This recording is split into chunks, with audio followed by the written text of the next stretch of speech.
Imagine this for a moment. You're standing in your beautiful home, surrounded by everything you once dreamed of. A sleek red Ferrari in the driveway, a walk-in closet filled with designer suits, the applause of people who admire your success.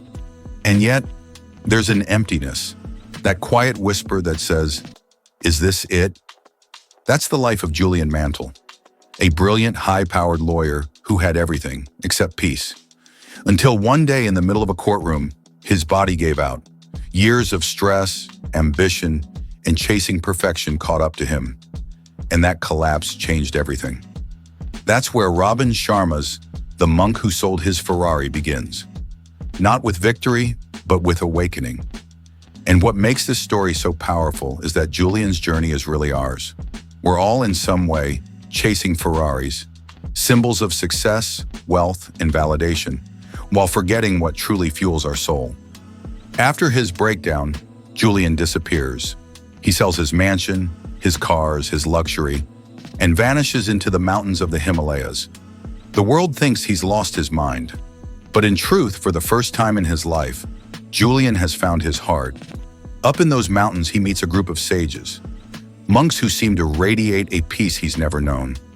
No noise, no rush, no deadlines, just stillness and purpose.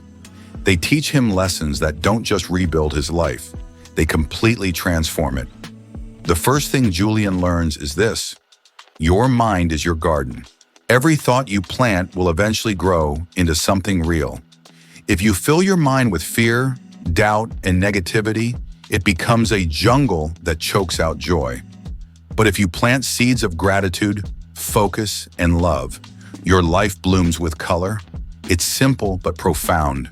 Your outer world is nothing more than a reflection of your inner one. The monks teach him to tend that mental garden daily through meditation, visualization, and affirmations, to wake up with intention, to protect his mind the way a gardener protects a rare flower from weeds. And slowly, Julian realizes something. Peace isn't found in possessions, it's found in presence. Then comes the second great lesson: purpose. In the West, we often confuse busyness with meaning. We chase goals that impress others, but fail to express who we really are. The monks asked Julian a simple question: why were you born? At first, he doesn't know, but as the silence stretches, it hits him. He spent years being successful, but not significant. He learns that everyone has a dharma, a calling that aligns with their deepest truth. It's not about doing more, it's about doing what matters. And here's the secret: when you live in alignment with that purpose, life starts feeling lighter. You wake up with direction instead of dread. Your energy shifts from chasing to creating. Julian learns that your dharma isn't something you find in a book or seminar. You find it by listening to your heart, to your curiosity, to what gives you peace when no one's watching.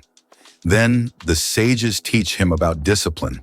They tell him that freedom isn't doing whatever you want. Real freedom comes from mastering yourself, from showing up every day with consistency, even when it's hard, even when no one's watching.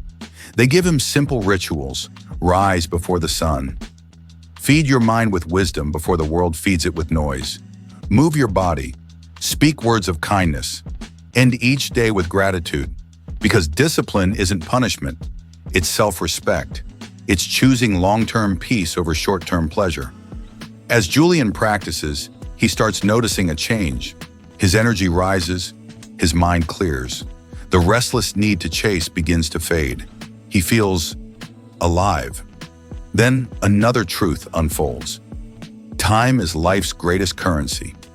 The monks remind him that each day is a bank account with 24 hours deposited into it, and how he spends it determines everything. Julian used to waste time on meetings, deals, and distractions. Now he sees time as sacred. They teach him the power of mindfulness, being fully present in the moment, to not let his mind live in yesterday's regrets or tomorrow's worries, because the only real life we have is happening right now.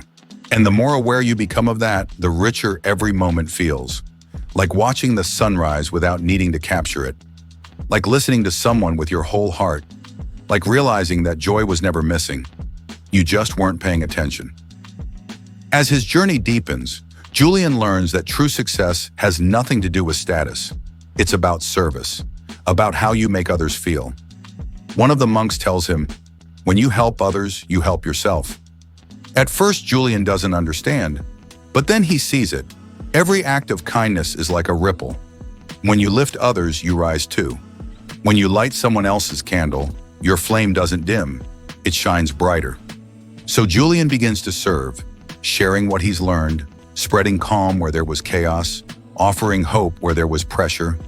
He realizes that fulfillment isn't something you achieve, it's something you give. And perhaps the most beautiful part of his transformation is this: you don't have to sell everything and move to the Himalayas to live like Julian. You can live it right where you are. You can start by nurturing your mind, guarding your thoughts like sacred seeds, by finding your dharma, doing what feels deeply meaningful to you, by practicing discipline, building daily rituals that support your peace, by valuing your time, being fully present in each moment, and by serving others, because love and contribution are the true measures of a rich life. Robin Sharma reminds us that a Ferrari, a mansion, a big title, none of these things will bring lasting joy if the price is your peace. Because when your outer success grows faster than your inner growth, imbalance follows. But when your inner world is steady, success becomes something far more beautiful. It becomes an expression of who you are, not a mask you wear. So, if you've been feeling drained, anxious, or lost in the pursuit of more, maybe it's time to pause.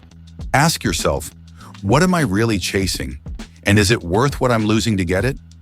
Julian's story reminds us that the real Ferrari is the mind. And when you master it, you no longer need to escape life. You start living it. So here's your challenge. This week, choose one small ritual. Wake up 30 minutes earlier to meditate. Write down 3 things you're grateful for each morning. Or take a walk without your phone, just breathing and being. Start small, but start, because transformation doesn't begin when life slows down. It begins when you do. If this story touched you, take it as a sign, not just to think, but to act.